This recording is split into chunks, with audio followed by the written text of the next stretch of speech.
जिस ग्रंथ की ऐसी महिमा, जो पढ़े, जो का अर्थ कोई भी श्री हनुमान चालीसा के पाठ में ऐसा नियम नहीं है कि कौन पढ़ सकता है कौन नहीं पढ़ सकता है। बहुत बार ऐसा प्रश्न पूछा जाता है। एक मैया ने मुझसे पूछा कि महाराज हम हनुमान चालीसा पढ़ सकते हैं क्या? माताओं को हनुमान चालीसा पढ़ने का अधिकार है? हमने कहा माताजी हमसे क्या पूछ रही हो, श्री हनुमान चालीसा ने ही उत्तर दिया है। जो यह पढ़े हनुमान चालीसा, जो पढ़े, चाहे वह महिला हो, पुरुष हो, बालक हो, वृद्ध हो, युवक हो, रोगी हो, निरोगी हो, कोई भी पढ़े, पुरुष नपुंसक नारी वा जीव चराचर कोय, जो यह पढ़े। तो एक तो हर किसी को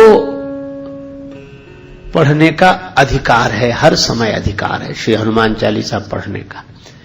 और दूसरी बात, पढ़ने में कोई शर्त नहीं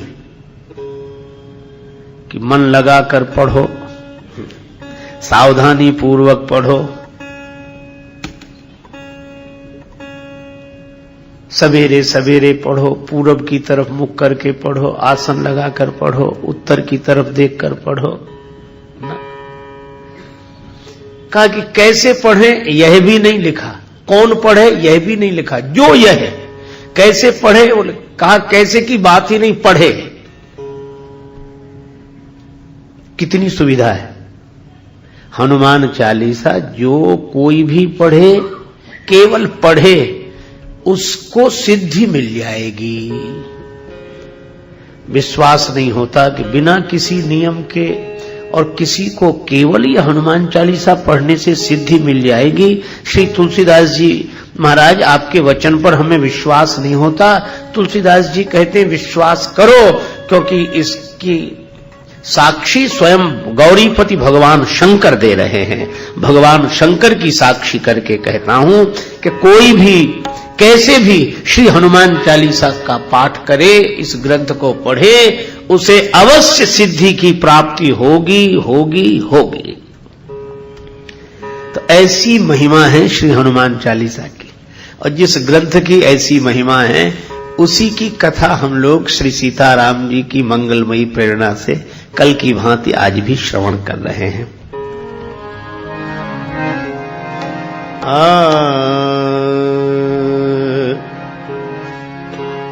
जय हनुमान ज्ञान गुण सागर, जय हनुमान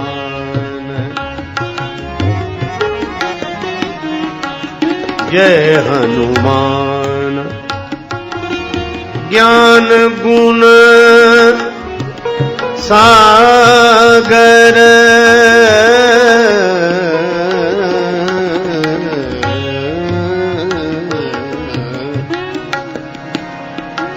जय हनुमान जय हनुमान जय हनुमान।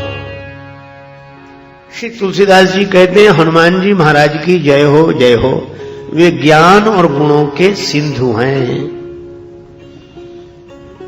ज्ञान के सिंधु हैं क्योंकि सूर्य भगवान से उन्होंने ज्ञान प्राप्त किया है, ज्ञानियों में अग्रगण्य है।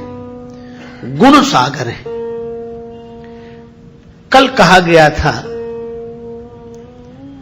कि जहां गुण है वहां दोष है। केवल गुण ही गुण किसी के जीवन में हो, यह प्रकृति के नियम के विरुद्ध है। किंतु हनुमान जी में दोष नहीं, गुण ही गुण है। क्यों? इसलिए क्योंकि जानकी माता ने उन्हें आशीर्वाद दिया है, सुन सुत सद्गुण सकल तव हृदय बसहु हनुमंत। जानकी माता के आशीर्वाद से वे सकल गुण निधानम हैं, अखिल गुणगण निलय हैं श्री हनुमान जी महाराज। और एक बात और है गुण सज्जन के पास इकट्ठे होकर रहते हैं। जैसे वर्षा चारों तरफ होती है, पानी बरसता है फिर बहता है, पर तालाब में जाकर ठहरता है। भगवान श्री राम जी ने लक्ष्मण जी से यही कहा, सिमिट सिमिट जल भरहि तलावा, जिम सद्गुण सज्जन पहि आवा। सद्गुण सज्जन के जीवन में ठहरते हैं। तो हनुमान जी महाराज सज्जन हैं, इसलिए सारे गुण उनमें इकट्ठे हो गए। तो आप कहेंगे सज्जन की पहचान क्या? देखो, ऐसे तो हम लोग किसी को भी सज्जन कहते हैं, कहना ही चाहिए, यह बड़े सज्जन हैं, एक सज्जन मुझे मिले, ऐसे कहते हैं। किंतु श्री रामचरितमानस में सज्जन की 3 परिभाषाएं दी। एक तो स्वयं श्री हनुमान जी ने बताया सज्जन कौन, एक भगवान श्री राम जी ने बताया सज्जन कौन, और एक श्री तुलसीदास जी ने सज्जन की परिभाषा दी। विभीषण जी अभी जागे हैं और श्री राम राम राम स्मरण करने लगे, तो हनुमान जी क्या बोले? मन ही मन, राम राम ते ही सुमिरन कीन्हा, हृदय हरस कपि सज्जन कीन्हा। राम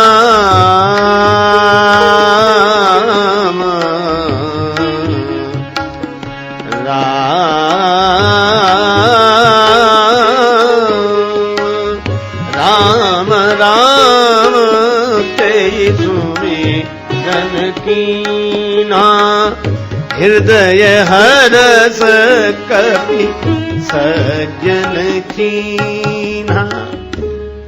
जो श्री राम राम स्मरण करे, भगवान का नाम ले, वह सज्जन है। तो हनुमान जी इस दृष्टि से सज्जन है। सुमिर पवन सुत पावन नाम, सुमिर पवन सुत पावन, अपने बस करी राखे राम, सुमिर पवन सुत पावन।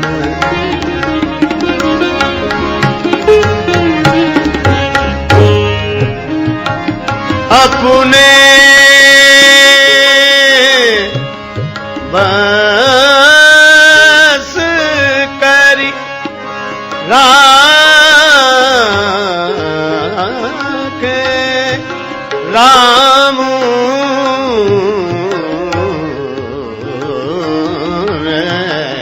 सुमिर पवन सुत पावन,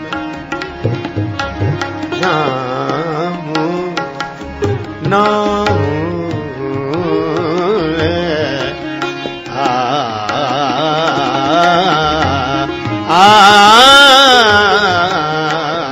नाम सुत पावन, नाम सुमिर पवन सुत पावन, सुमिर पवन सुत पावन, नाम सुमिर पवन पावन, नाम सुमिर पवन सुत पवन सुत पवन सुत पावन। हनुमान जी निरंतर नाम स्मरण करते रहते हैं, जय सिया राम जय जय सिया राम, जय सिया राम जय जय सिया राम, राम राम राम राम स्मरण करते हैं। तो हनुमान जी सज्जन हैं, इसीलिए गुण सागर है। जय हनुमान ज्ञान गुण सागर, क्योंकि जिम सद्गुण सज्जन पहि आवा। दूसरी बात, श्री राम जी ने परिभाषा दी सज्जन की,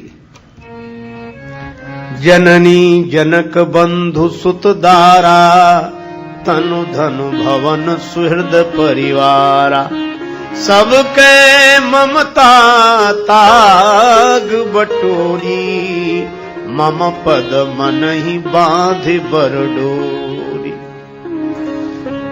माता पिता, भाई, पुत्र, पत्नी, शरीर, धन, मकान, परिवार, सबसे अपनी ममता हटाकर श्री राम जी कहते हैं कि जो मेरे चरणों से जोड़ दे वह सज्जन है।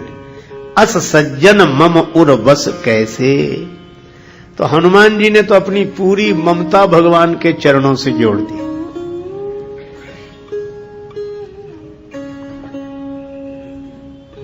एक दिन श्री राम जी ने कहा, हनुमान, मैंने तुम्हें कोई पद नहीं दिया।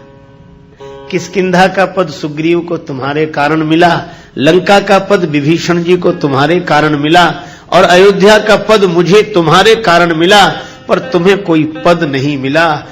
हनुमान जी ने कहा कि सबसे ज्यादा लाभ में तो मैं हूं प्रभु। राम जी ने कहा कैसे? कहा कि सुग्रीव को किष्किंधा का एक पद मिला, विभीषण को लंका का एक पद मिला, है ना, और अयोध्या का एक पद आपको मिला। और हनुमान जी ने तो प्रभु के चरणों में सिर रखकर कहा कि प्रभु मुझे तो आपके ये दो दो पद मिले हैं, तो जिसे दो दो पद मिले हों वो एक पद के चक्कर में काहे को पड़ेगा। सबके ममता ताग बटोरी, मम पद मन ही बांध बर डोरी। इस दृष्टि से भी हनुमान जी सज्जन है। अब एक परिभाषा श्री तुलसीदास जी ने दी है कि सज्जन कौन। कहा कि दूसरे के सुख को देखकर जो सुखी हो जाए, दूसरे के सुख से जो प्रसन्न हो वह सज्जन है। कैसे?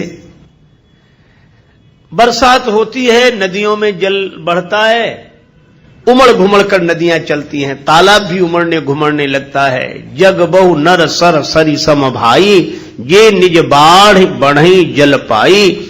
ऐसे तो दुनिया में बहुत से लोग हैं कि अपने में कुछ बढ़ोतरी होने पर उमड़ने घुमड़ने लगते हैं, लेकिन सज्जन कौन? कहा कि समुद्र में ज्वार कब आता है? कहा कि जब पूर्णिमा के दिन चंद्रमा पूर्ण होता है। तो पूर्णता तो चंद्रमा को मिली है और ज्वार समुद्र में आ गया। समुद्र का हृदय हर्ष से भर गया चंद्रमा की पूर्णता देखकर। सज्जन सकृत सिंधु सम कोई, देख पूर विधु बाढ़ई जोई। तो वे सज्जन हैं जिनका स्वभाव समुद्र की तरह है, पूर्णता दूसरे की देखकर अपने हृदय में हर्ष उमड़ने लगे तो समझ लो हम सज्जन हैं। तो इस दृष्टि से भी हनुमान जी सज्जन है। क्यों? राज्य सुग्रीव को मिले तो हनुमान जी प्रसन्न, राज्य विभीषण को मिले तो हनुमान जी प्रसन्न, और राम राज्य अयोध्या वासियों को मिले तो हनुमान जी प्रसन्न। यह सज्जन हैं और सद्गुण सज्जन के पास ही ठहरते हैं। इसीलिए कहा जिम सद्गुण सज्जन पही आवा। तो हनुमान जी सज्जन हैं, इसीलिए सारे गुण उनके पास इकट्ठे हैं। तभी गोस्वामी जी कहते हैं जय हनुमान ज्ञान गुण सागर। आगे कहा जा रहा है जय कपीश, हे वानरों के ईश। हनुमान जी बंदरों के राजा है, वानराणाम धीशम। किसी ने कहा कि ये हनुमान जी तो स्वयं सुग्रीव जी की सेवा में रहते हैं, तो वानरों के राजा सुग्रीव हैं कि श्री हनुमान जी? तुलसीदास जी बोले कि स्वयं सुग्रीव जी ने ही इन्हें वानरों का मुख्य स्वीकार कर लिया। कब? जब अयोध्या से सभी वानर विदा कर दिए गए। अब गृह जाहु सखा सब, भजहु मोहि दृढ़ नेम। अब अपने अपने घर जाओ, मेरा भजन करना, नियम पूर्वक भजन करना, मुझे सदा सब जगह उपस्थित मानकर प्रेम करना, घर जाओ। अब एक अद्भुत बात है कि सभी वानरों को विदा किया गया, श्री हनुमान जी को विदा नहीं किया गया। क्यों? राम जी से किसी ने कहा कि आप सबको विदा कर रहे हैं, श्री हनुमान जी को नहीं। श्री राम जी बोले सबसे कहा कि अपने अपने घर जाओ, और श्री हनुमान जी का घर ही नहीं है, उन्हें कहां भेजें? जिनका घर हो तो उनसे तो कहेंगे अब अपने घर जाओ, लेकिन जिनके घर ही नहीं उन्हें कहां भेजें? तो उनके लिए तो कहना पड़ेगा अब आप कहां जाओगे, आप तो यहीं रहो। और दूसरी बात यह है कि श्री हनुमान जी को मैं विदा कर नहीं सकता। क्यों? रिनिया राजा राम भे धनिक भये हनुमान। राम जी बोले मैं हनुमान जी का ऋणी हूं। कपि से ऋण हम नाई, भरत भाई कपि से ऋण हम नाई, हम नाही, हम नाही, हम नाही, हम नाही, कपि से ऋण हम नाही।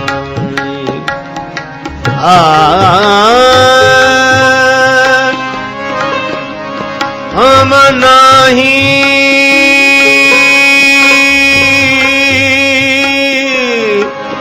ना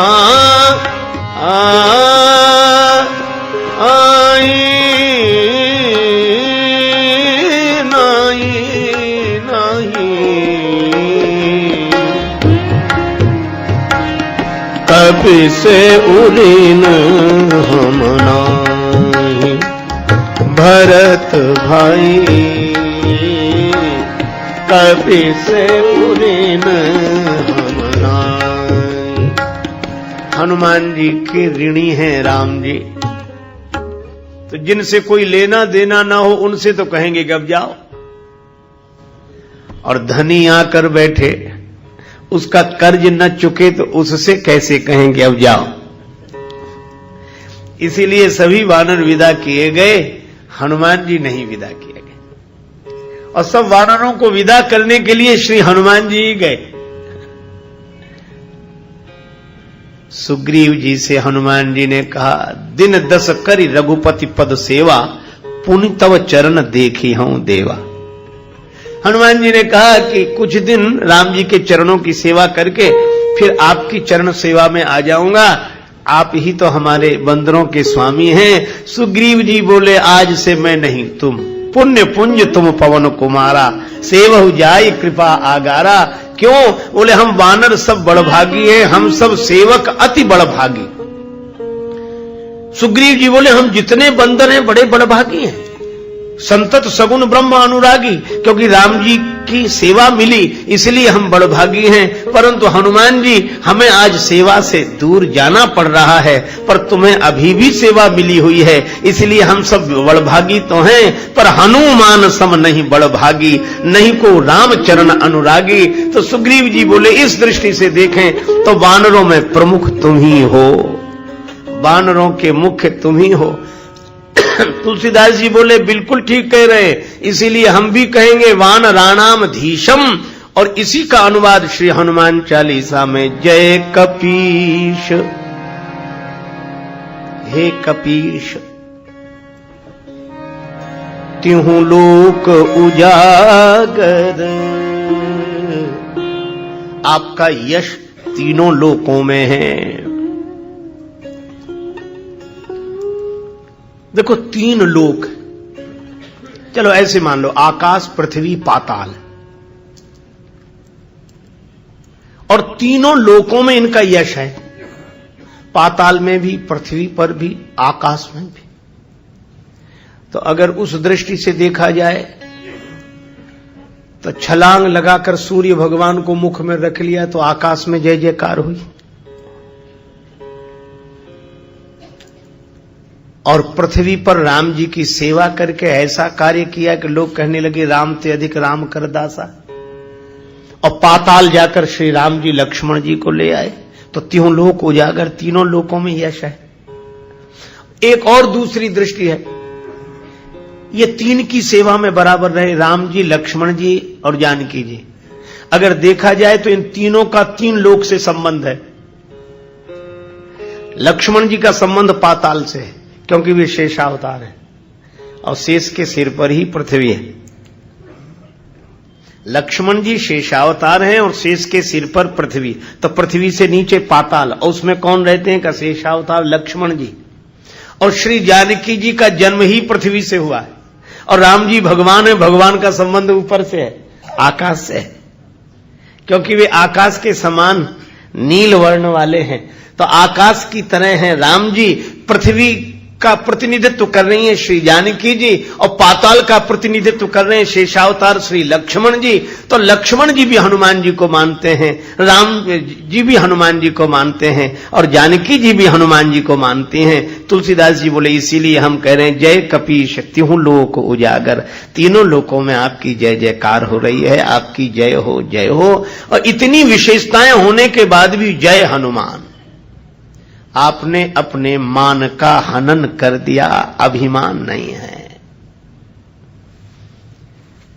एक सज्जन बोले हनुमान का यह भी तो अर्थ है, हनु कहते हैं ठुड्डी को, इंद्र ने वज्र का प्रयोग किया, मान माने टेढ़ा, इसीलिए जब कोई रूठ जाता है, टेढ़ा हो जाता है तो क्या कहते हैं, मान किए हुए बैठे, मान। और जब कोई करे मान तब उसको मनाओ, तब वो सीधा हो, तो मान माने टेढ़ा। तो इसीलिए जय हनुमान, हनु कहते ठुड्डी को, इंद्र के वज्र के प्रहार से उनकी ठुड्डी टेढ़ी हो गई थी, इसलिए हनुमान नाम है। पर ऐसी बात नहीं है, श्री तुलसीदास जी ने कहा कि वज्र से हनुमान जी की ठुड्डी का कुछ नहीं बिगड़ा, फिर इंद्र के वज्र की ही दुर्दशा हो गई। जाकी चिबुक चोट चूरन किए, रदमद कुलिश कठोर को, ताकी है तमक ताकी ओर को। वज्र की चोट चिबुक पर नहीं लगी, चिबुक माने ठुड्डी की चोट इंद्र के वज्र पर लगी और वज्र का अभिमान टूट गया। तो इंद्र के वज्र का अभिमान तोड़ने वाले बजरंग बली ही हो सकते हैं और कोई नहीं। और ऐसे वज्रांग हैं, फिर भी उन्होंने अपना मान नहीं रखा, मान का हनन कर दिया। ऐसे हनुमान जी की जय हो जय हो जय हो। जय हनुमान ज्ञान गुण सागर, जय कपीश तिहु लोक उजागर, जय कपीश।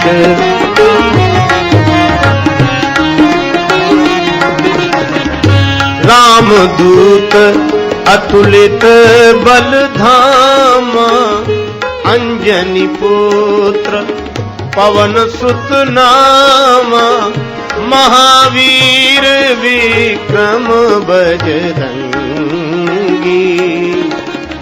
कुमति निवार सुमति के संगी।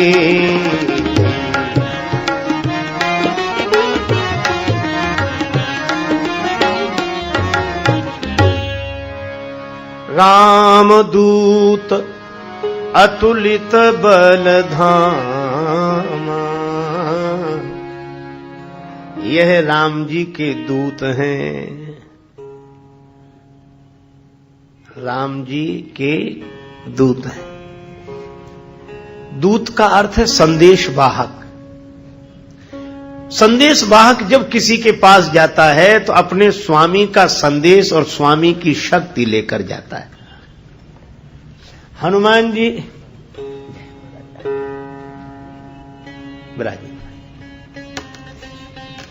श्री हनुमान जी महाराज जहां भी जाते हैं अपने स्वामी की शक्ति और संदेश लेकर जाते हैं।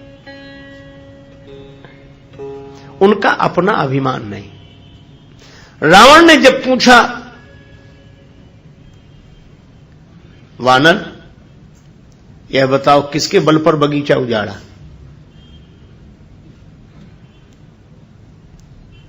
रावण बार बार यही कहता है, कही के बल बन घालिस खीसा, किसके बल पर? तो हनुमान जी ने कहा, क्या हनुमान जी की जगह और कोई होता तो यही तो कहता कि तुम्हारी पास ताकत है कि हमारे पास शक्ति नहीं है। पर हनुमान जी ने यह नहीं कहा। हनुमान जी बोले, यही पूछ रहे हो ना कि किसके बल पर मैंने बगीचा उजाड़ा।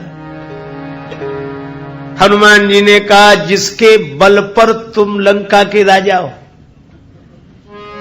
या के बल लवलेश थे, जितेहु चराचर झारी।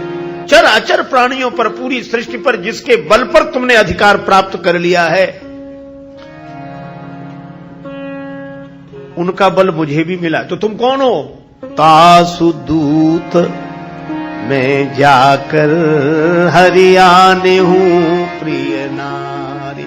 मैं उन्हीं राम जी का दूत हूं, राम जी का संदेश लेकर आया हूं। और सचमुच हनुमान जी महाराज राम जी के संदेश वाहक हैं। राम जी का संदेश आज तक सबको दे रहे हैं। राम कथा सुनते हैं और राम जी का संदेश देकर जीव मात्र को, शरणागत जनों को निर्भय बनाते हैं।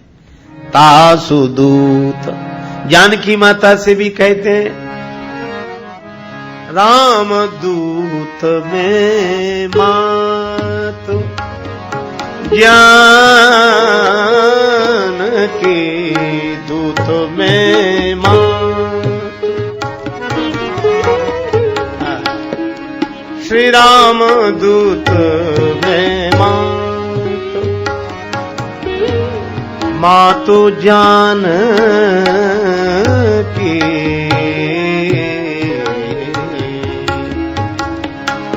सत्य शपथ करुणा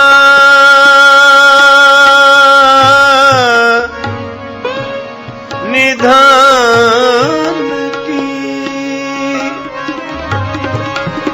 निधान के दूत में ज्ञान के राम दूत में दूत में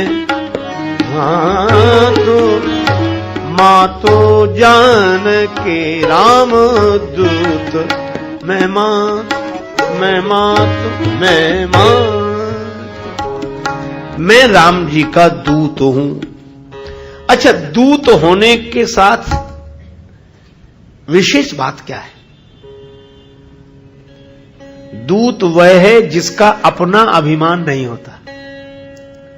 संदेश भी स्वामी का, शक्ति भी स्वामी की, सब कुछ स्वामी का है। मैं तो केवल सूचना देने वाला, मेरा अपना कुछ नहीं। दूत माध्यम होता है और माध्यम अभिमान शून्य होता है। अभिमान शून्य हुए बिना कोई माध्यम हो नहीं सकता। किसी ने दरवाजे से कहा कि दरवाजे धन्यवाद, क्यों? तुम न खुलते तो रोशनी न मिलती, तुम खुल गए तो हमें रोशनी मिल गई। दरवाजे ने कहा कि यह बात तो ठीक है कि मैं खुल गया और रोशनी मिल गई, लेकिन रोशनी मेरी नहीं है। रोशनी तो सूरज की है, रोशनी तो ऊपर वाले की है। यही बस। दरवाजे से किसी ने पूछा कि अगर रोशनी ऊपर वाले की है पर महिमा तो तुम्हारी है, तुम न होते तो मिलता ये प्रकाश। दरवाजा बोला यही तो है, जब हम थे तब रोशनी कहां मिल रही थी? जब दरवाजा लगा था तब रोशनी कहां मिल रही थी? और बोले जब हम हट गए तो रोशनी मिलने लगी। बस यही बात है कि जब तक दूत कौन? कहा कि जब तक अहंकार रहता है तब तक ऊपर वाले की रोशनी नहीं मिल पाती, और अहंकार हटते ही प्रकाश ऊपर वाले का भीतर आने लगता है। तो दूत कौन? जिसका कुछ हट गया हो, अहंकार हट गया हो। और हनुमान जी ऐसे माध्यम है, इसीलिए वो जय हनुमान। उन्होंने मान का ऐसा हरण किया है, हनन किया है कि वो ऊपर वाले का प्रकाश उनके माध्यम से जाता है, संदेश उनके माध्यम से जाता है। वो कहते मैं कुछ नहीं, मैं तो राम जी का दूत हूं। जो इतना अहम शून्य हो वही माध्यम हो सकता है। ईगोलेस हुए बिना माध्यम कोई हो ही नहीं सकता। हनुमान जी महाराज तो कहते मैं कुछ हूं नहीं, मैं तो, मेरी पहचान तो एक ही है, रामदूत। मैं इतना ही जानता हूं कि मैं राम जी का दूत हूं, बस यही मेरी पहचान है, इसके अलावा मैं कुछ नहीं जानता, रामदूत। और इसीलिए जब हनुमान जी चले भी, सुंदरकांड का आरंभ जहां हुआ वहां वर्णन है कि हनुमान जी ने छलांग लगाई और पहाड़ पर बैठ गए। बहुत ऊंचा पहाड़ था। हनुमान जी ने क्या किया, सिंधु तीर एक भूधर सुंदर कौतुक कूद चढ़े उता ऊपर, खेल में इतने ऊंचे पहाड़ पर पहुंच गए। सोचा अभिमान ना आ जाए कि इतनी बड़ी ऊंचाई प्राप्त कर लेना हमें खेल हो गया। तो हनुमान जी उसी समय करते क्या है, बार बार रघुबीर संहारी, बार बार रघुबीर तरकेऊ पवन तनय बल भारी, बार बार रघुबीर। बार बार भगवान का स्मरण किया। इसका अर्थ यही है कि ऊंचाई पाने पर कहीं अभिमान ना आ जाए, लेकिन जो बार बार भगवान का स्मरण करेगा उसके मन में अभिमान नहीं आएगा। हनुमान जी के मन में कोई अभिमान नहीं आया तो चले कैसे हनुमान जी? बिना अभिमान के तो कोई चल ही नहीं सकता।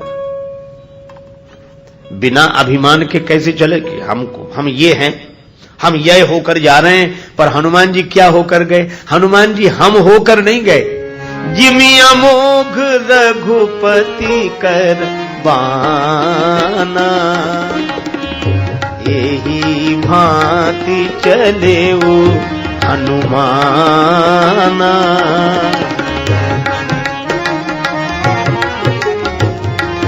हनुमाना, हनुमान जी ऐसे चले जैसे राम जी का बाण जा रहा हो। अच्छा, अब एक बात देखो, बाण चलते हुए तो आपने देखा होगा, चलते हुए। अच्छा, आपने बाण चलते देखा, लेकिन बाण के पांव देखेंगे? बाण के चरण नहीं होते, फिर भी चलता है। ऐसी तो बहुत सी चीजें बिना पांव के चलती हैं। किसी के घर मेहमान जाए तो स्वागत करने वाला गृही पूछता है क्या चलेगा, ठंडा चलेगा कि गरम? तो कहते ठंडा चलेगा कि गरम। एक आदमी बड़ा विचित्र था, उससे मैं पूछा कि चाय चलेगी कि दूध? तो बोला जब तक चाय बने तब तक दूध ले आओ। तो दोनों चले। कई बार लोग कहते हैं अभी नाश्ता चल रहा है, चाय चल रही है, तो चाय के भी पांव नहीं होते फिर भी चलती है। तो चाय जब चलती है तो उसके पांव नहीं पर किसी के हाथ से चलती है। चाय कहती है कि हमारे पांव नहीं है पर हमारी गति तो इनके, चाय कहती है कि हमारे पांव नहीं है पर हमारी गति तो इनके हाथ में है। बस यह उदाहरण मैंने इसीलिए दिया। बाण के साथ भी वही है। बाण कहता है कि हमारी गति तो हो रही है पर गति का साधन हमारे पास नहीं है। साधन के बिना गति कैसे हो रही है? कहा हम जिनके हैं हमारी गति तो उनके हाथ में है। तो बाण की गति तो चलाने वाले के हाथ में होती है। इसी अर्थ में हनुमान जी रामदूत हैं जिसकी गति स्वामी के हाथ में हो। बाण बनकर हनुमान जी गए और बाण बनकर ही रहे। बाण में कोई अभिमान नहीं, लगे तो ठीक न लगे तो ठीक। तेजी कैसी? बोले जैसे भगवान चला में। हनुमान जी गए और जानकी माता से हनुमान जी ने रामदूत का व्यवहार करते हुए कहा, माता जानकी जी की शिकायत थी, अहह नाथ होने पर विसारे होने पर, अहह नाथ होने पर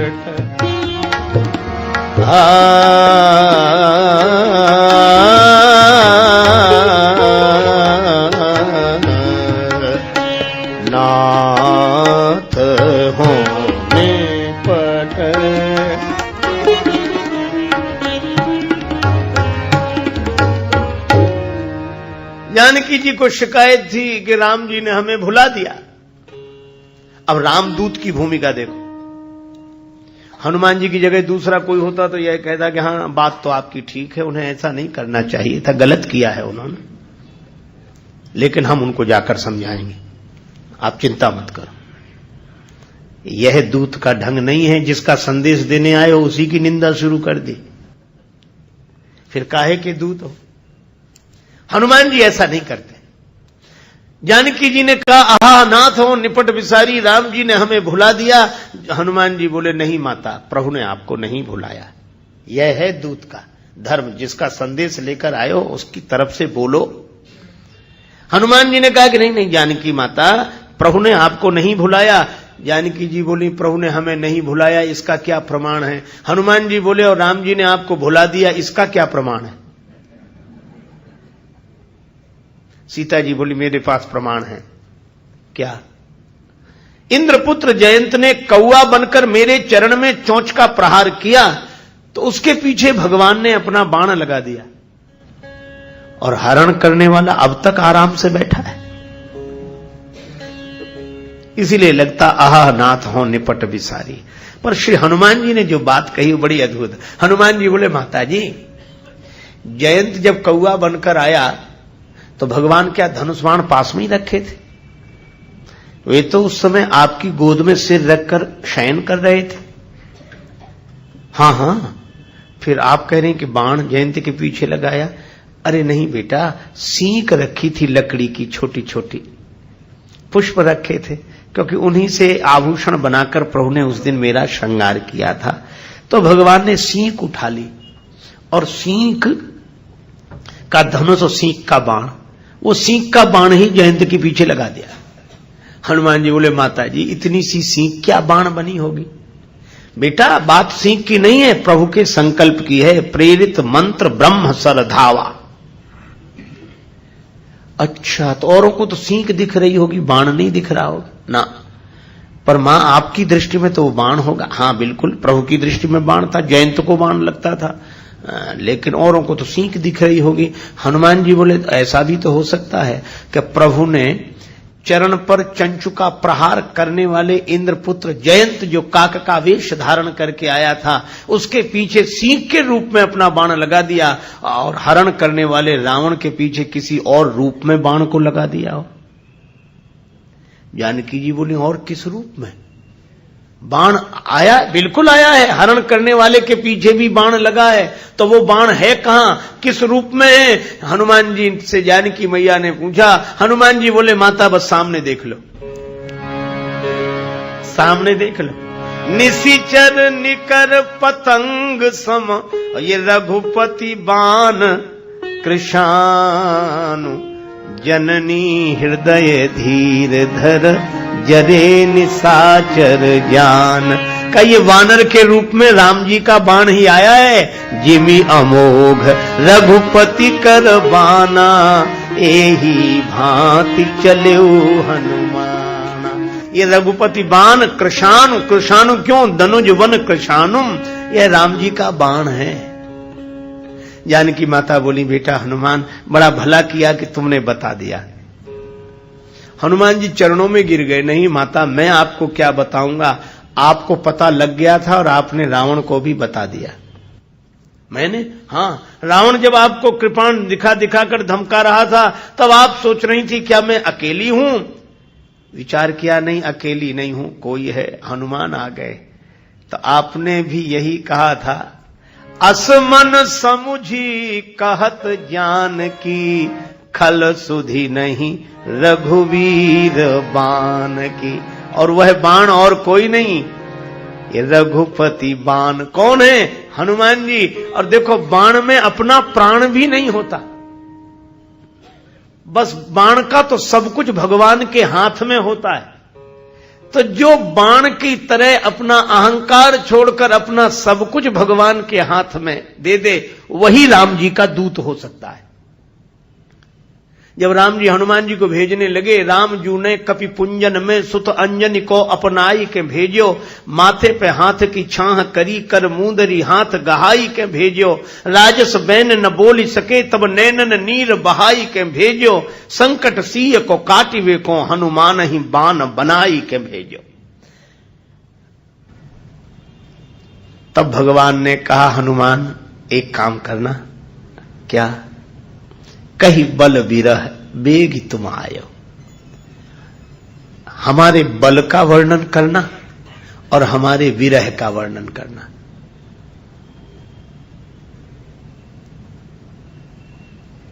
लक्ष्मण जी ने कहा, इनसे कह रहे हो जिन्हें पता ही नहीं कि विरह होता क्या है, जिनका संयोग ही नहीं बना संसारिक जीवन में, सांसारिक जीवन में, उन्हें वियोग का क्या अनुभव? उनसे कह रहे हो कि हमारा विरह सुनाना।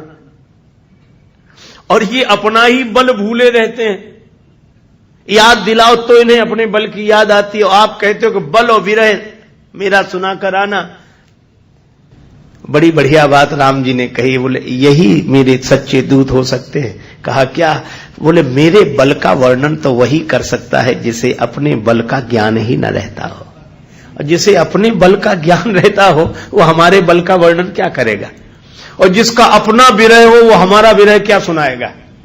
तो हनुमान जी का न अपना बल है न अपना विरह है, वे तो कहते सब कुछ राम जी का है, इसलिए बल भी राम जी का है और विरह भी राम जी का है। जिसका सब कुछ राम जी का हो जाए वह क्या बचा? बोले हमारा सब कुछ राम जी का है और तुम किसके हो? बोले हम राम जी के। तो तुम राम जी के कौन हो? तो हनुमान जी कहते हैं राम दूत मैं मातु जानकी, और इसीलिए तुलसीदास जी कहते हैं राम दूत अतुलित बलधामा, दूत अतुलित अंजनी पुत्र पवन सुत नामा, राम दूत अतुलित, दूत अतुलित, दूत अतुलित अतुलित। राम जी के दूत हैं श्री हनुमान जी। अब आगे भी बढ़े हम लोग। अतुलित बल धामा, हनुमान जी में अतुलित बल है। अतुलित बल का अर्थ है जिनका बल तोला न जा सके। पौराणिक युग में बल की तौल हाथी के अनुसार होती थी। कहते हैं कि दुशासन के भुजाओं में 10,000 हाथियों का बल था।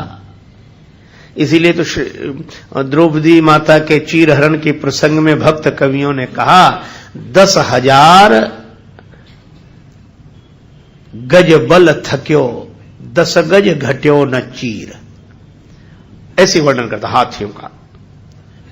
अब वैसी शक्ति और वैसा युग नहीं रहा, तो अब हाथियों से शक्ति का माप नहीं करते, अश्व शक्ति आ गई, हॉर्स पावर।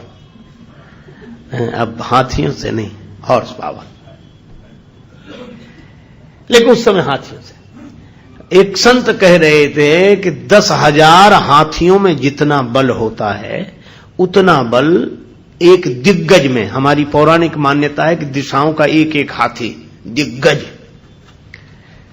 तो 10,000 हाथियों में जितना बल होता है वह एक दिग्गज में, और 10,000 दिग्गज में जितना बल होता है उतना इंद्र के एक हाथी ऐरावत में, और 10,000 ऐरावत में जितना बल है उतना एक इंद्र में, और 10,000 इंद्र में जितना बल है उतना बल हनुमान जी की इस उंगली में है।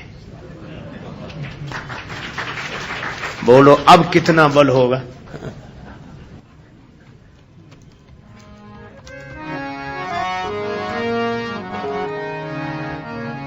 अतुलित बल धाम, बल धाम अतुलित बल धाम,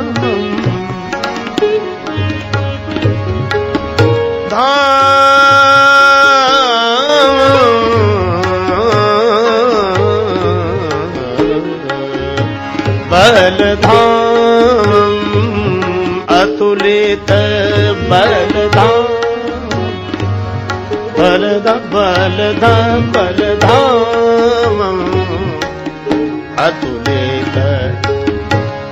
अतुलित बलधामम् हेम शैलाभदेहम्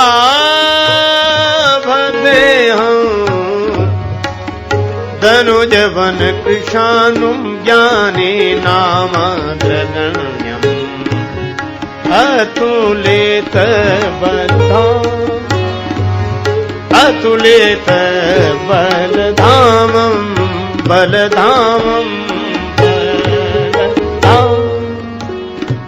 बलधाम। हनुमान जी अतुलित बल धाम है। रामदूत अतुलित बल धामा। इनके बल का कोई पार नहीं, कोई पार नहीं, असीम अतुलित बल है। पर गोस्वामी जी कहते हैं इतने बल वाले होकर भी जय हनुमान, अभिमान नहीं। किसी ने हनुमान जी से कहा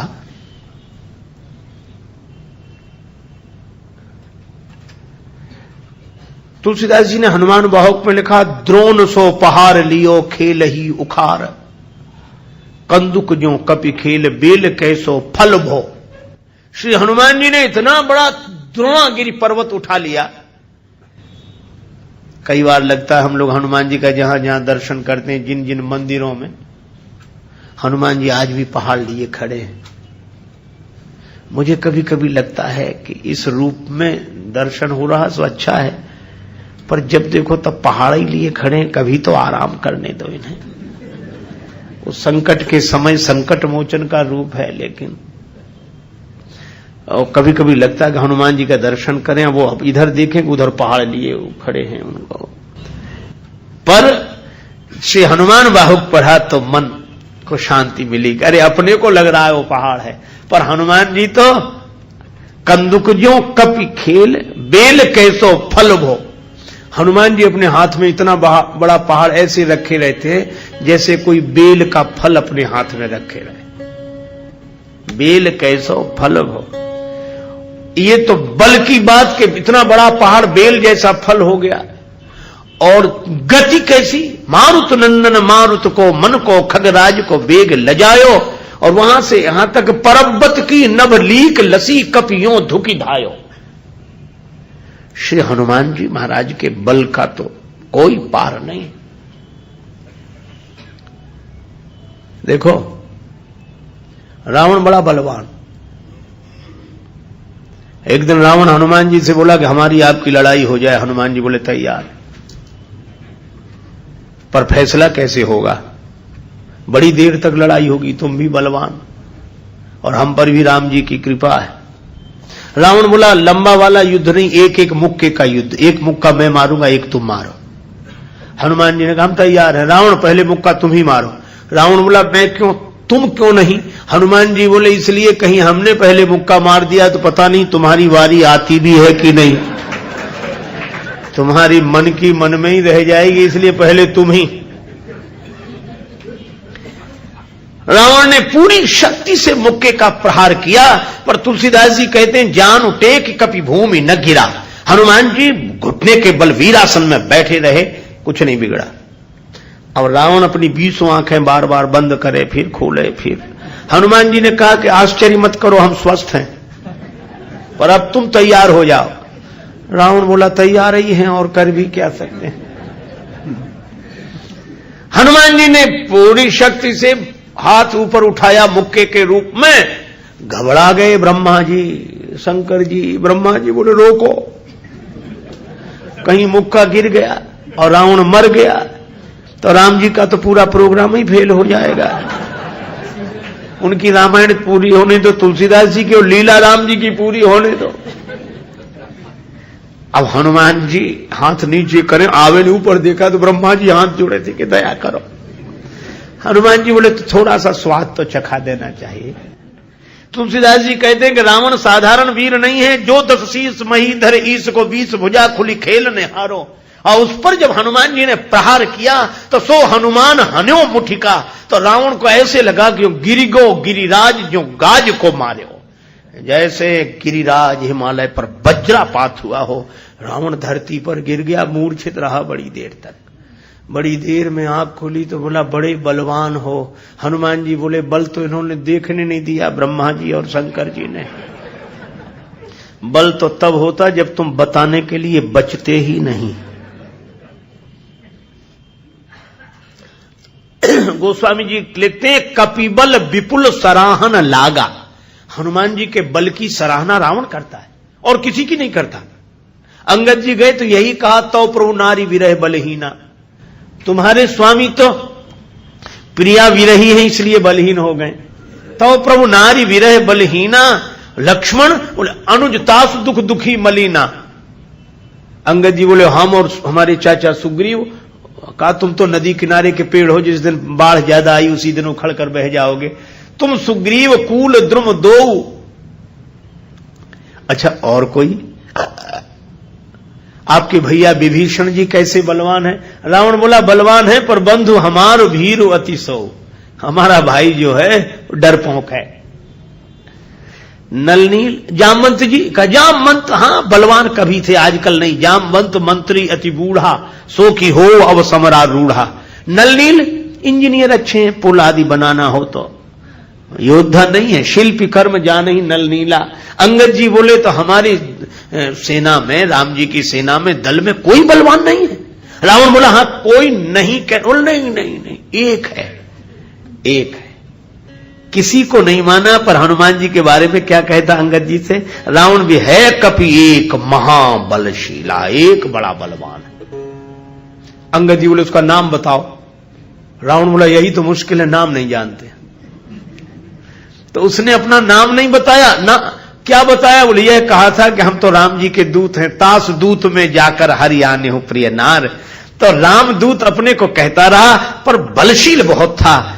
है कपि एक महाबलशीला, तुलसीदास जी उसी बात को कहते रामदूत अतुलित बलधामा।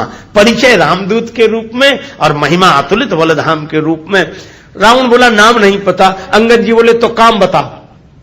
रावण बोला काम यही है, आवा प्रथम नगर जेहि जारा, जो पहले ही आकर लंका जला गया, उस जैसा कोई बलवान नहीं है। रावण ने इतने हनुमान जी को हराने के उपक्रम किए। जब से हनुमान जी की पूंछ के द्वारा रावण की लंका जल गई, तो उसने हनुमान जी की पूंछ को अपनी मूंछ से जोड़ लिया कि इस बंदर की पूंछ ने तो हमारी मूंछ नीची कर दी। वो सोए जागे तो हनुमान जी की पूंछ दिखे उसे, आंख बंद करे तो पूंछ दिखे। परेशान हो गया। और रावण को हनुमान जी की पूंछ सहन नहीं हो रही थी। पूंछ माने प्रतिष्ठा। अंग विशेष को तो पूंछ कहते हैं, पर पूछने को भी तो पूंछ कहते हैं। आजकल सब जगह झगड़ा इसी बात का है। जो देखो तो वही कहते हैं कि घर में आ रहा, बोलो और तो सब ठीक है, पर अब घर में हमारी कोई पूंछ नहीं रही, कोई हमें पूछता ही नहीं। लोग तारीफ भी करते हैं तो कहते हैं इन्हें साधारण आदमी समझा, इनकी बड़ी पूंछ है। कुछ लोग कहते हैं इनकी यहां से लेकर वहां तक पूंछ है। सब लोगों को लगता है उनके यहां गए, चाय की कौन कहे, पानी तक के लिए नहीं पूछा। हम सब लोग पूंछ के पीछे पड़े हैं कि हमारी पूंछ रहे, और हनुमान जी के पीछे पूंछ पड़ी है। और उनकी पूंछ का कुछ नहीं बिगड़ता, इतनी बड़ी लंका जल गई। और रावण को हनुमान जी की पूंछ सहन नहीं हो रही थी, ईर्ष्या की आग में जला रहा था।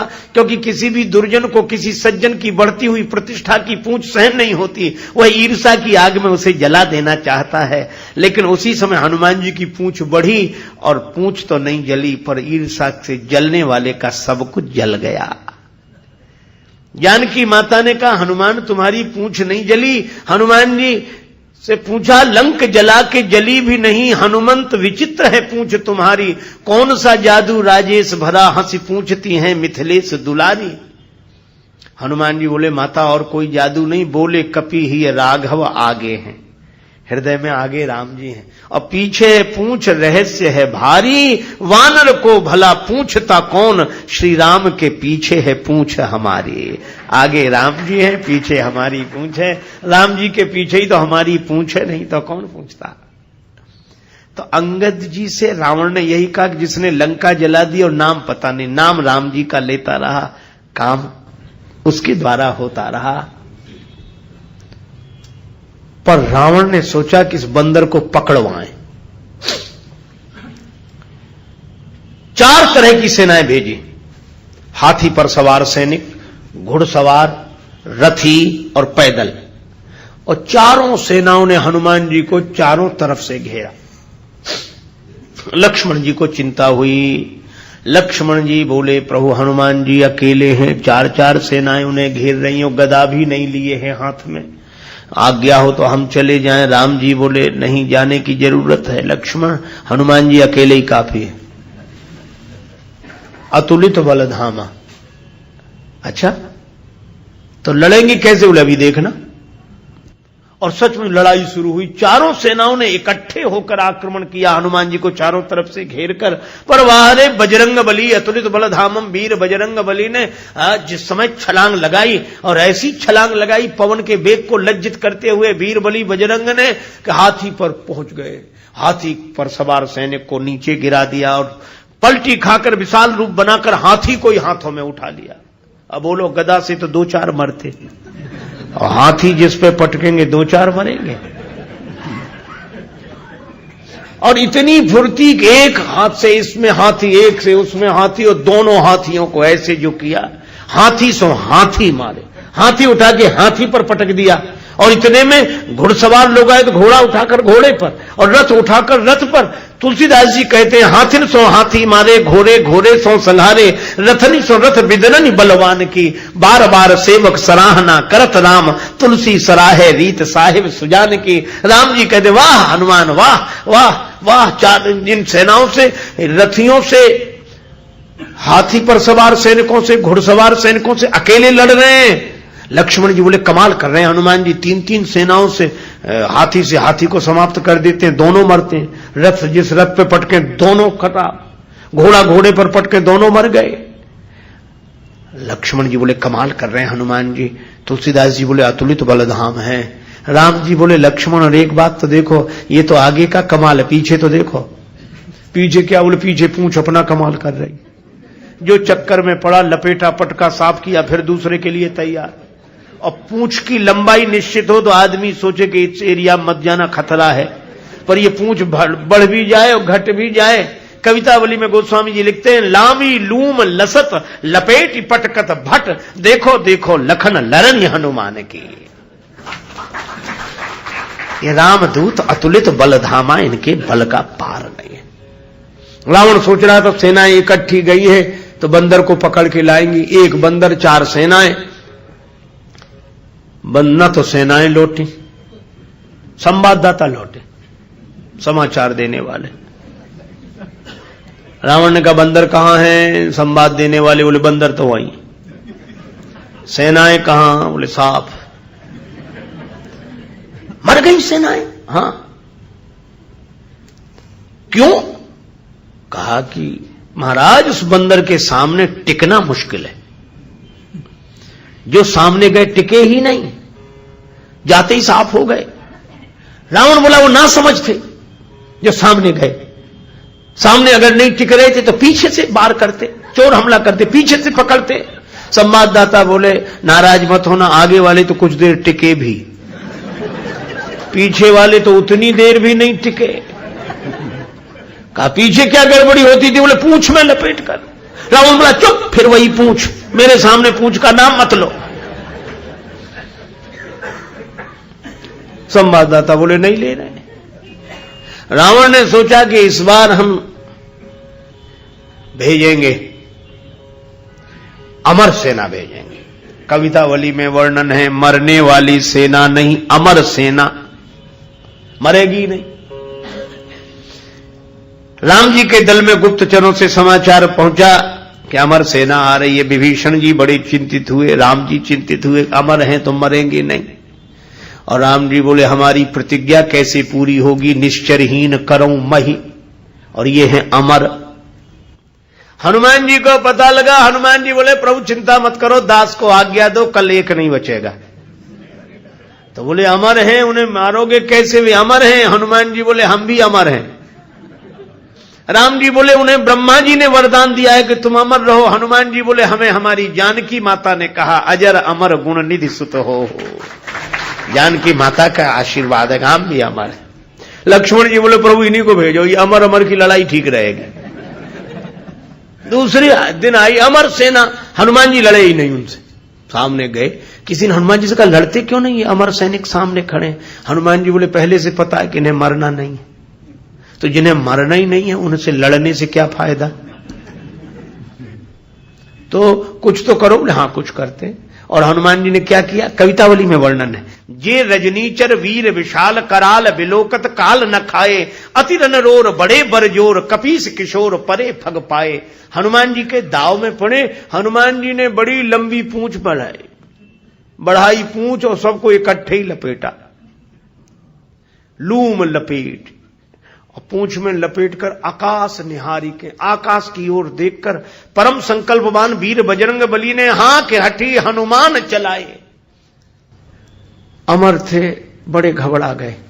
मरने वाले से जो नहीं मरते उन्हें ज्यादा चिंता होती।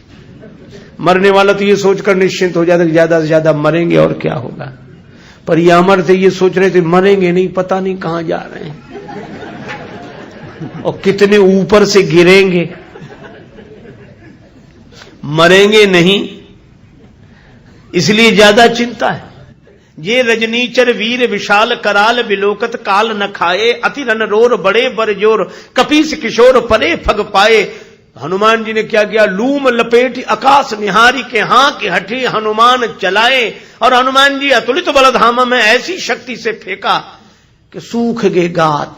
चिंता से उनके शरीर सूख गए।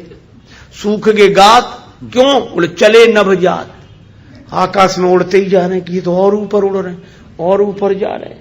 सूख के गात चले नवजात, और हनुमान जी ने इतने ऊपर फेंक दिए कि पृथ्वी की गुरुत्वाकर्षण सीमा रेखा को पार कर गए।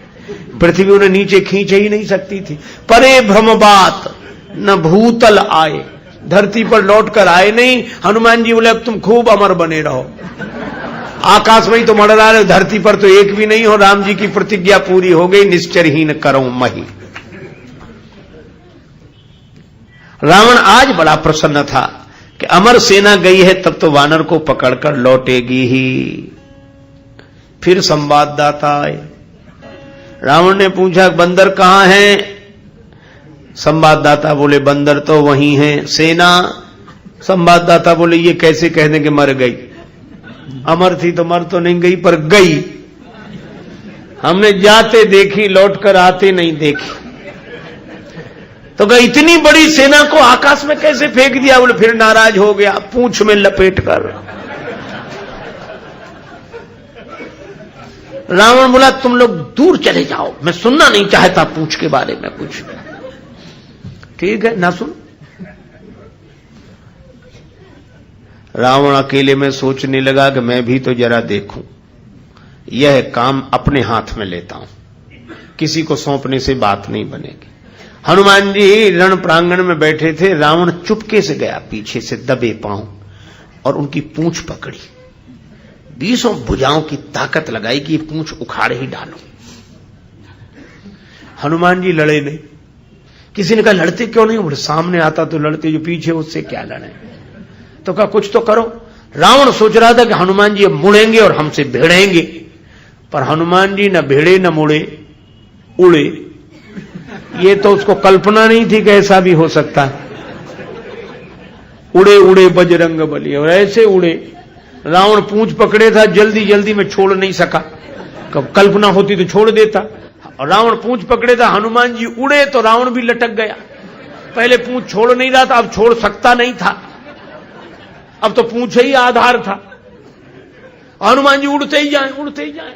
अब रावण ही कह रहा था कि हे शंकर भगवान, ये पूंछ कहीं टूट न जावे या हमारे हाथ से छूट न जावे, नहीं हम तो कहीं के नहीं रहे, न धरती के न आसमान के। तुलसीदास जी बोले रावण जिनके चरण पकड़ने चाहिए उन संतों की प्रतिष्ठा की पूंछ उखाड़ने की कोशिश करोगे तो कहीं के नहीं रहोगे, न धरती के न आसमान के। और हनुमान जी का कुछ नहीं बिगड़ा, आज तक कुछ नहीं बिगड़ा। इसीलिए हनुमान जी महाराज के बारे में तुलसीदास जी कहते हैं कि अभिमान शून्य है, उनका अपना अभिमान नहीं है, और अभिमान है तो केवल इतना है कि मैं राम जी का दूत हूं। और यही कारण है कोई तन के बल का अभिमान करते हैं, कोई धन के बल का अभिमान करते हैं, कोई पूर्व परिजन प्रतिष्ठा के बल का अभिमान करते हैं, पर धन्य है हनुमान जी, यह तो भगवान के बल का अभिमान करते हैं कि मैं राम जी का दूत हूं। राम दूत अतुलित बल धामा, राम दूत अतुलित।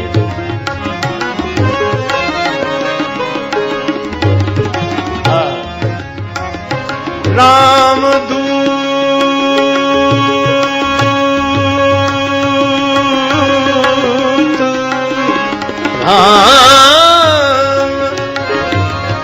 राम राम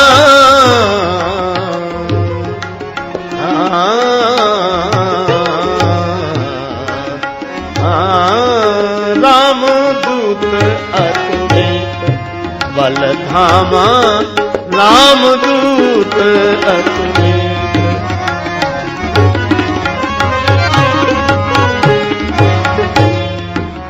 अंजनी पुत्र पवन सुत नामा, दूत अतुलित। अतुलित बल बल धामा, राम दूत, राम दूत अतुलित, दूत अतुलित, दूत अतुलित। अब यह तो सबकी सोच है कि हनुमान जी जैसा कोई बलवान नहीं, अतुलित बलधाम है। पर अब हनुमान जी से भी तो पूछो कि आपको कैसा लगता है यह सुनकर।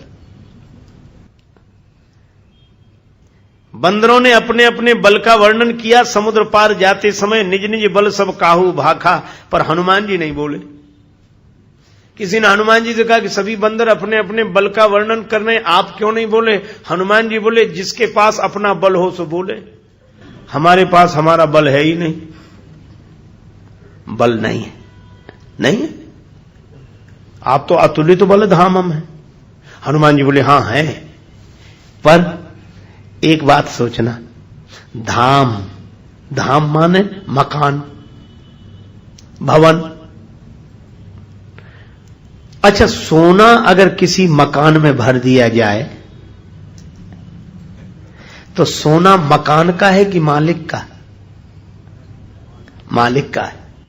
हनुमान जी बोले, हम तो धाम हैं, मकान है, पर ये जो बल रखा है वह मालिक का है।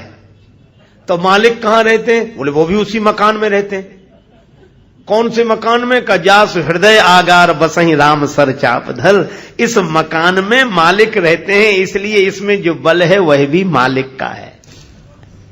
और यही बात अगर हमें समझ में आ जाए, ये सब कुछ भगवान का है, भगवान भीतर रहते हैं, हमारा क्या है? बेकार का अभिमान है। जब तक मेरे प्राण मेरे शरीर में है, बिल्कुल ठीक है, पर अभिमान काहे का? प्राण अपने होते हुए भी अपने नहीं है। श्वास आ जा रही है, अपने लिए है, अपनी नहीं है। अगर अपनी होती तो बड़ी कठिनाई यह भी हो सकती थी, क्या आदमी का जब मन होता तब श्वास लेता, नहीं होता तो नहीं लेता। कोई कहे कि श्वास क्यों नहीं लो? हमारी श्वास तुम्हें क्या मतलब, हमें जब लेना होगा तब लेंगे, पर यह लेनी ही पड़ती है। इस संसार की गतिविधियों पर नहीं अधिकार किसी का है, जिसको हम परमात्मा कहते ये सब खेल उसी का है। जिसको हम परमात्मा कहते ये सब खेल उसी का है।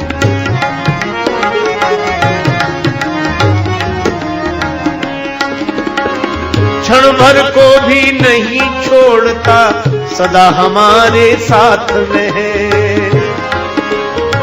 काया की श्वासा डोरी का तार उसी के हाथ में है। जीना मरना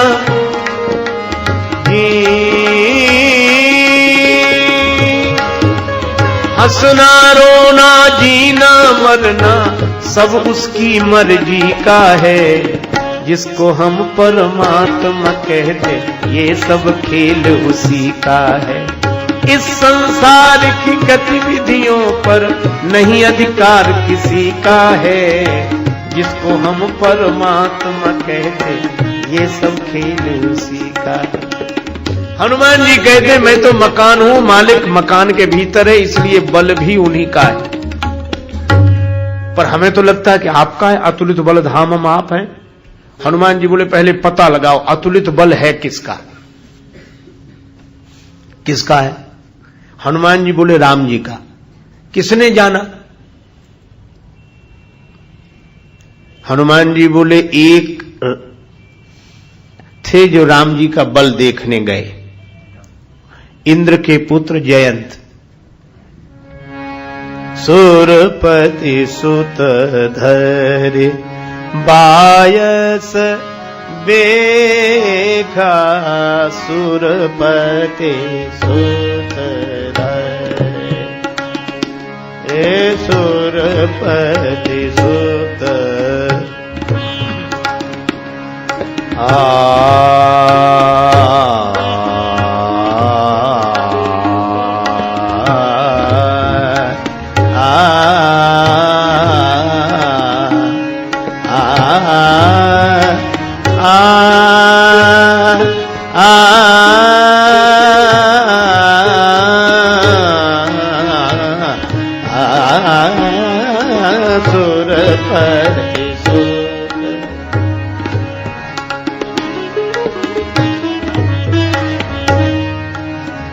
सठ चाहत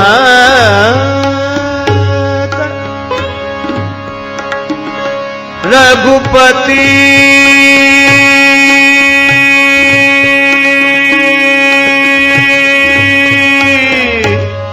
बल देखा।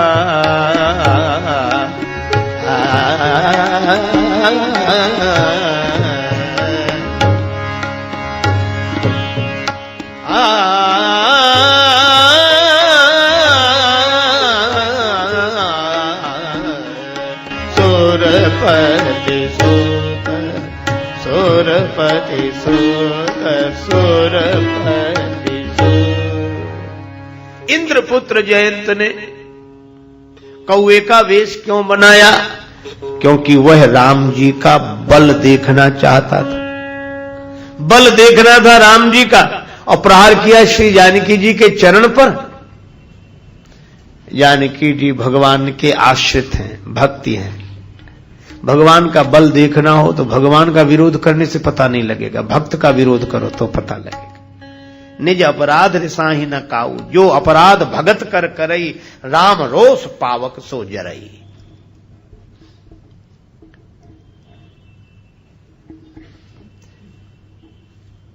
इंद्रपुत्र जयंत के पीछे भगवान ने बाण लगाया, सब जगह भटका, कहीं आश्रय नहीं मिला।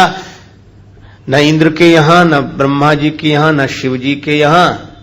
नारद जी संत हैं, दया लगी कि भटक रहा है, जयंत कहां जा रहे हो। जयंत ने उनसे शरण मांगी नहीं थी, पर नारद जी ने अपनी ओर से कहा। संत दयालु होते हैं, अपनी ओर से भी लागी दया कोमल चित संता। जयंत ने कहा कोई ठिकाना हो तो बताऊं कि वहां जा रहा हूं, जहां बाण ले जाए वहीं जा रहा हूं। बाण पीछे लगा। क्यों लगा है? मारने के लिए लगा होगा, कोई वरदान देने के लिए लगा है। मारना चाहता तो तुम्हें ब्रह्मलोक, शिवलोक, इंद्रलोक तक जाने न देता। फिर इससे दूसरी मुसीबत है, ये बाण प्राण भी नहीं लेता और पीछा भी नहीं छोड़ता। पीछा छुड़ाना है तो एक काम करो, जिसका बाण है उसी की शरण में जाओ। और जयंत राम जी की शरण में जाने लगे तो नारद जी से पूछा कि भगवान पूछेंगे कि शरण में आना था तो भागे क्यों, और भाग गए थे तो आए क्यों।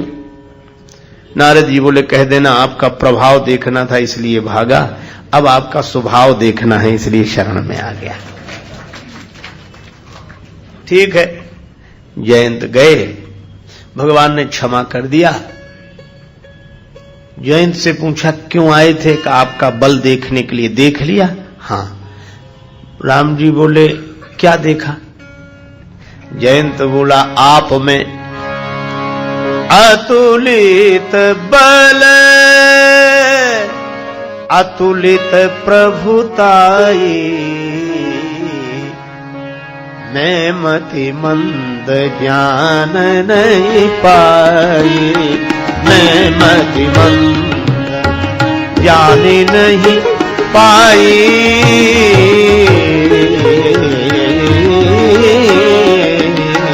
मैं मति मंद अतुलित बल, बल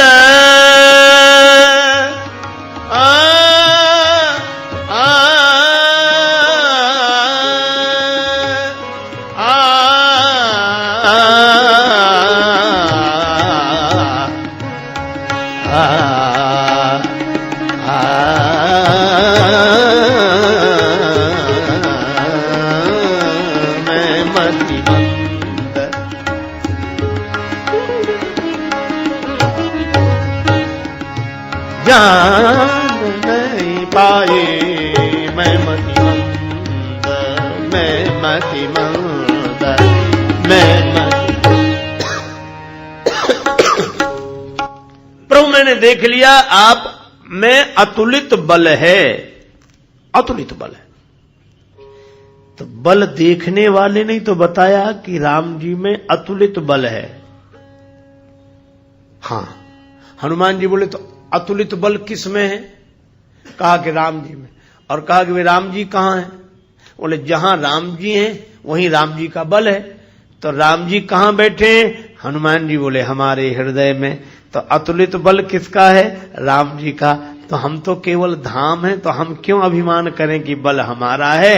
हम तो मकान हैं, इस मकान में जो मालिक रहता है और मकान में होने वाला वैभव भी उसी मालिक का होता है। इसलिए अतुलित बल धाम होने के बाद भी हनुमान जी को अभिमान नहीं है कि हमारा बल है, क्योंकि वे जानते हम भी हम नहीं हैं। तो आप कौन हैं? बोले यहाँ राम दूत अतुलित बल धामा,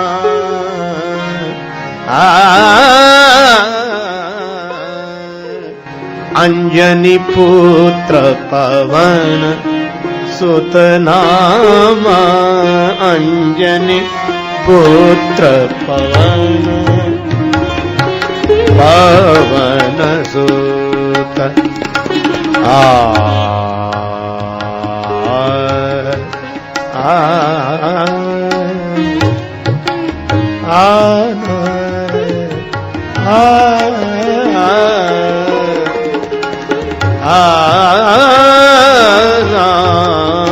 अंजनी पुत्र पवन पवन सुत नामा, अंजनी पुत्र पवन पुत्र पवन पुत्र पवन पवन पवन सुत नामा,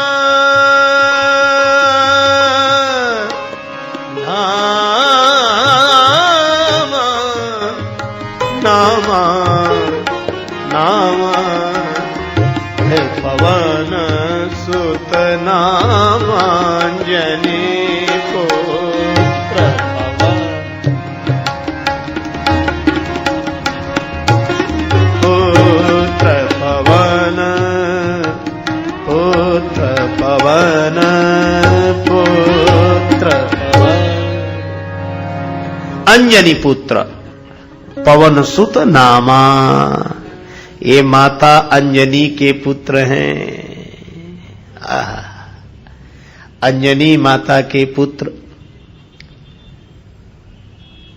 पर पवन सुत नामा, नाम क्या है? पवन पुत्र। अंजनी माता के पुत्र हैं। शंकर सुवन केशरी नंदन, आगे पंक्ति आएगी। अभी तो हम लोग अंजनी पुत्र पवन सुत नामा शंकर जी के तेज को पवन ने श्रवण मार्ग से माता अंजनी के गर्भ में स्थापित किया और उन्हीं से हनुमान जी का जन्म हुआ। अंजनी पुत्र, माता की प्रधानता है, माता की प्रधानता। अंजनी पुत्र, पिता के नाम का यहां उल्लेख नहीं किया। माता के गर्भ में हनुमान जी आए। शंकर जी का जो तेज है उसको लेकर पवन देव माता अंजनी तपस्यारत थी। बजरंग बली को जन्म देने वाली माता सामान्य नहीं, साक्षात तपस्या की मूर्ति। उन्हें लगा कि कोई है, कौन? प्रकट हो, नहीं मैं श्राप देकर भस्म कर दूंगी। पवन देव ने हाथ जोड़े। प्रभु की आज्ञा से शंकर जी का तेज लेकर मैं उपस्थित हुआ हूं। आपके श्रवण मार्ग से आपके गर्भ में उसको स्थापित करने की आज्ञा हुई है। माता ने भगवान की आज्ञा मानकर उसको स्वीकार किया और उसी से हनुमान जी जन्मे। इसलिए पिता के नाम का उल्लेख नहीं। अंजनी पुत्र, माता ही मुख्य है, पर माता को मुख्यता किसके माध्यम से मिली? पवन सुत नामा, रामदूत अतुलित बलधामा, अंजनी पुत्र पवन सुत नामा। पर इस पवन सुत का एक अर्थ और भी है। लोग जब दुखी होते हैं तो बड़ा आंदोलन मचाते हैं, आंदोलन करते हैं, शोर मचाते हैं। रोटी कपड़ा और मकान मांग रहा है हिंदुस्तान, पुराना नारा है। रोटी चाहिए, बिल्कुल चाहिए, पर आप विचार करना, भोजन बहुत कीमती है शरीर के लिए, बहुत कीमती है। ये पेट बड़ा विचित्र है। शारीरिक संरचना में देखें तो पेट सबके आगे लगा हुआ है, पर विडंबना यह है कि यह लगा है आगे और पड़ा है पीछे। सबके आगे लगा है, पीछे पड़ा। भगवान शंकराचार्य कहते हैं उदर निमित्तम बहुकृत वेशा। उदर, ये पेट सबके पीछे पड़ा। अच्छा देखो, लोग कहते हैं कि मौत सबसे बड़ी है, मौत से बड़ा कोई नहीं। बिल्कुल ठीक कहते हैं, कोई ऐसा नहीं जो मौत से बच जाए। मौत बहुत बड़ी है, पर कबीरदास जी कहते हैं कि एक मौत से भी बड़ा है। कहा वो है कौन? कहा कि देखो, मौत एक बार आती है, बार बार नहीं आती। एक महात्मा कहते थे कि डरना क्या, बार बार मरना नहीं है, एक बार बचना नहीं, और बार बार बचकर भी एक बार नहीं बचेंगे। मौत बहुत बड़ी है, लेकिन मौत से भी बड़ा कौन? मौत बार बार नहीं आती, पर यह भूख ऐसी है। शाम को भोजन करे कोई, या दोपहर को जिन्होंने किया होगा, उस समय को एक और ले लो, एक बस, अब पीछे मत पड़ो। हम देखो, बस ऐसे लगता है जैसे जिंदगी भर अब खाएंगे ही नहीं। और 2-3 घंटे बाद ही शाम हुई, ले आओ भैया कुछ अब तो दो। शाम को खूब खिला दिया, बस अब पानी पी लो, दूध पी लो, गोली खा लो। एक से कहा अगर ज्यादा गड़बड़ी हो तो हाजमोला की गोला नहीं, बोले इतनी जगह होती तो एक लड्डू नहीं खा लेते, और इतना खा ले। लगता है कि भूख गई, पर कबीरदास जी कहते संध्या समय विदा कर दीनी, भोर को आन खड़ी, और कहत कबीर सुनो भाई साधु, मौत से भूख बड़ी। मौत से भी भूख बड़ी। भोजन बहुत कीमती है शरीर के लिए, लेकिन आप एक बात सोचो, भोजन के बिना भी लोग रह लेते हैं। कितनी देर? 1 आध दिन तो रह सकते हैं, व्रत करते तो रहते ही, और बड़े उत्साह से कहते हैं। जो सवेरे से शोर मचाते थे कि कुछ तो दो, कुछ तो दो। उनसे दूसरे ने कहा कुछ नहीं, आज तो हमारा तो मंगल है, हमारा मंगल माने व्रत है। पर व्रत नहीं कहते, कहने में आ गया हमारा मंगल है। हमने एक से कहा कि तुम्हारा ही मंगल है। अरे सबका मंगल है ऐसा काहे नहीं सोचते हो, व्रत है, ठीक है। तो भोजन के बिना एक दिन रहा जा सकता है, पर अन्न से भी ज्यादा कीमती है पानी। पानी के बिना एक दिन रहना मुश्किल। निर्जला एकादशी एक आती है गर्मी में, कितनी कठिनाई से लोग व्रत कर पाते हैं, पर पानी के बिना भी हम 2 घंटे 3 घंटे रह सकते हैं, ठीक है। लेकिन आप सोचो हवा के बिना कितनी देर रहोगे। लोग पानी का व्रत कर लेते हैं, छोड़ देते हैं, पानी नहीं पिएंगे, अन्न छोड़ देते हैं, पर हवा छोड़ी आज तक किसी ने? हवा छोड़ने में हवा खराब हो जाएगी, बड़ी मुश्किल है। हवा के बिना नहीं रहा जा सकता, पवन के बिना नहीं रहा जा सकता। अच्छा, लेकिन आप कभी सोचो,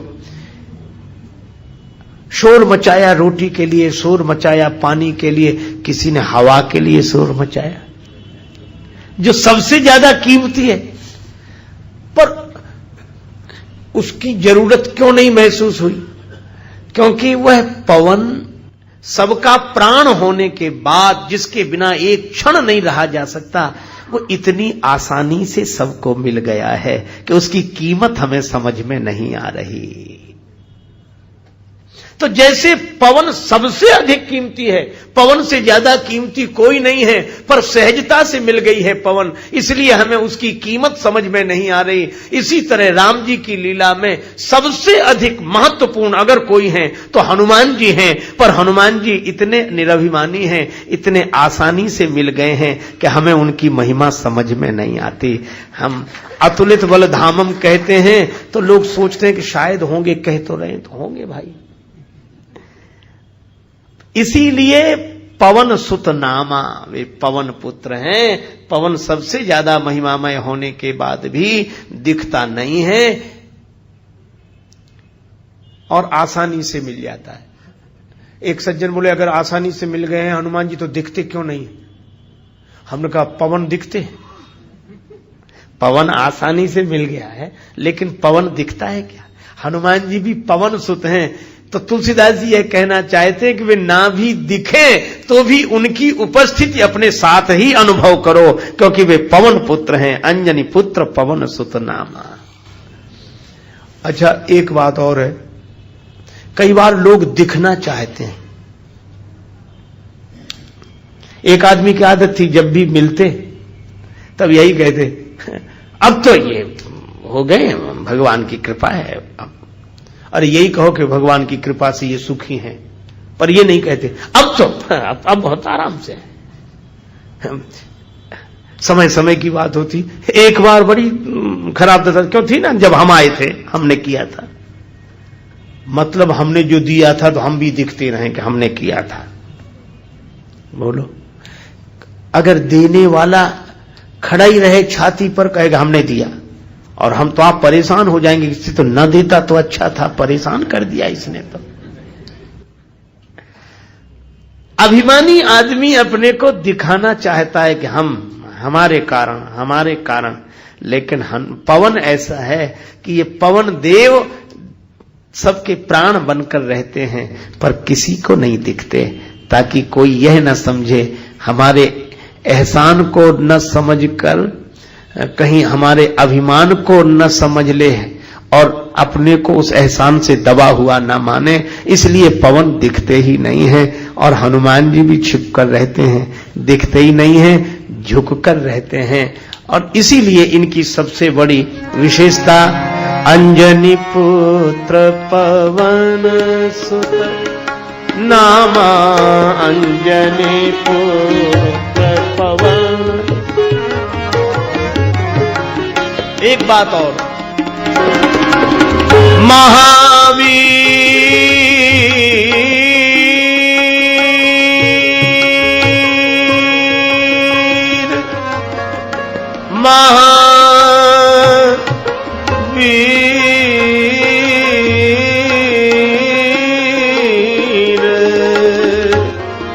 महावीर महावीर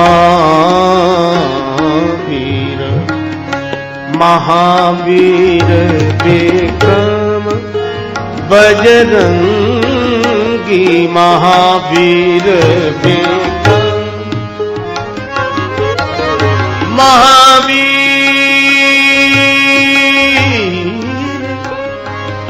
महावीर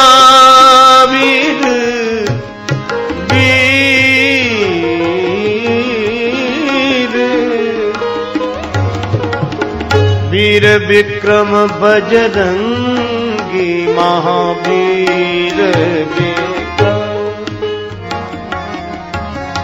विक्रम बजरंगी कुमति निवार सुमति के संगी महावीर विक्रम विक्रम विक्रम।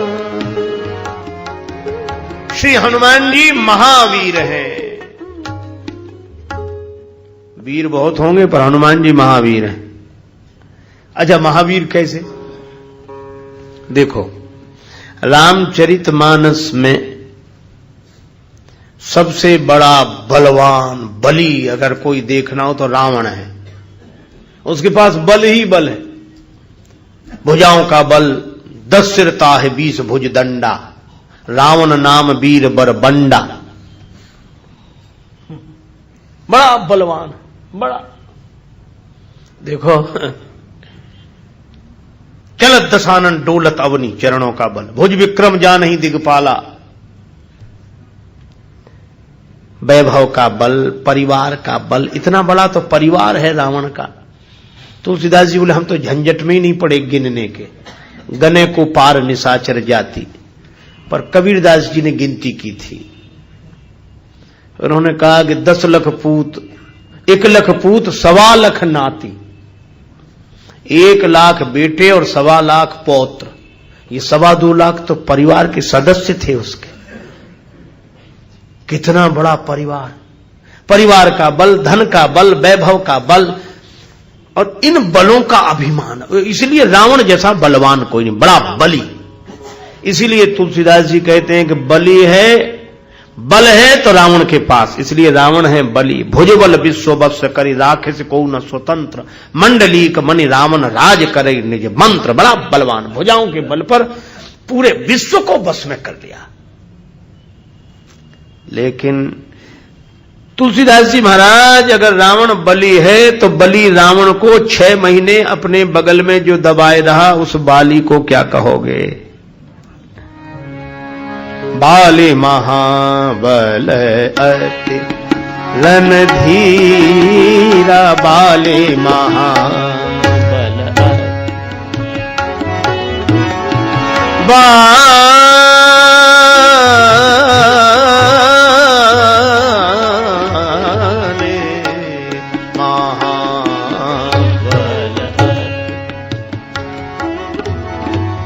बाले महाबल बल अति महाबल अति रणधीरा, बाले महाबल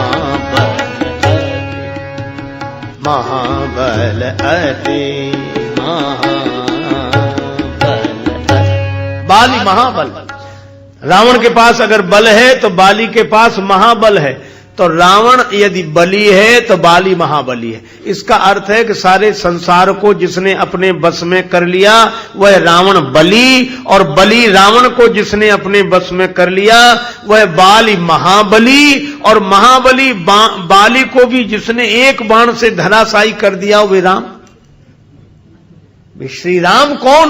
तुलसीदास जी बोले राम जी संसार को जो बस में कर ले वो रावण बली, और बली रावण को जिसने अपने बस में कर लिया हो वो बाली महाबली। और राम जी हा जग एक वीर रघुराया, राम जी वीर हैं।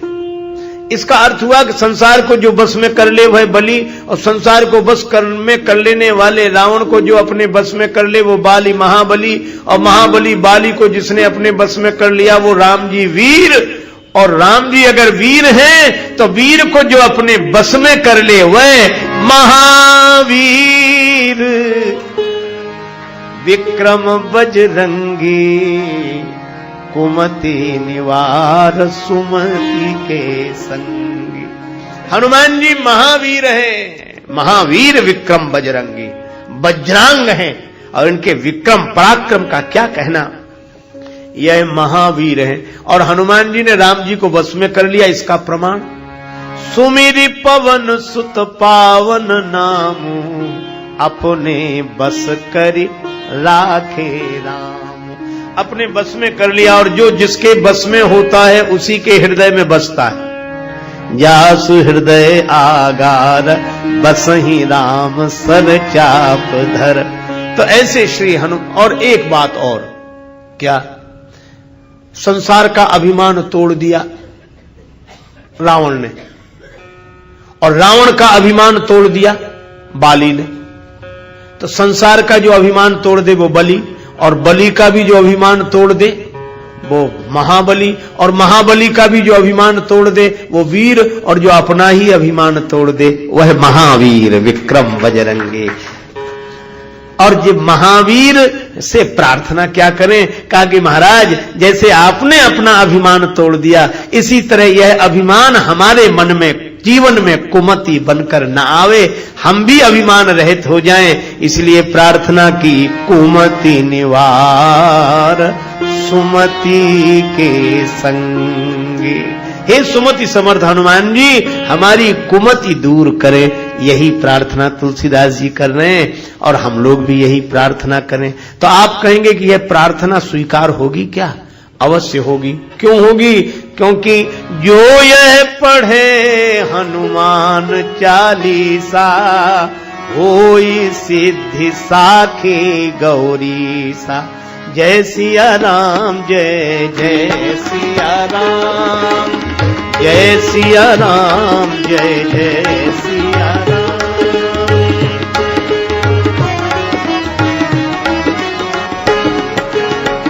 जय सिया राम, जय जय सिया राम, जय सिया राम, जय सिया राम, जय जय सिया राम, जय सिया राम, जय जय सिया राम, जय सिया राम, जय जय सिया राम, जय सिया राम, जय सिया राम, जय जय सिया राम, जय सिया राम, जय जय सिया राम, जय सिया राम, जय जय सिया राम, जय सिया राम, जय जय सिया राम, जय सिया राम, जय जय सिया राम, जय सिया राम, जय सिया राम, जय जय सिया राम, जय सिया राम, जय जय सिया राम, जय जय सिया राम, जय जय सिया राम।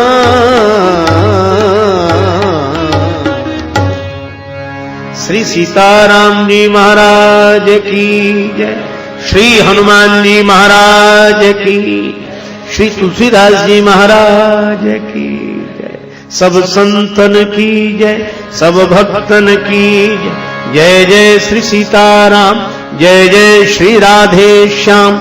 नमः पार्वती पतये, हर हर महादेव।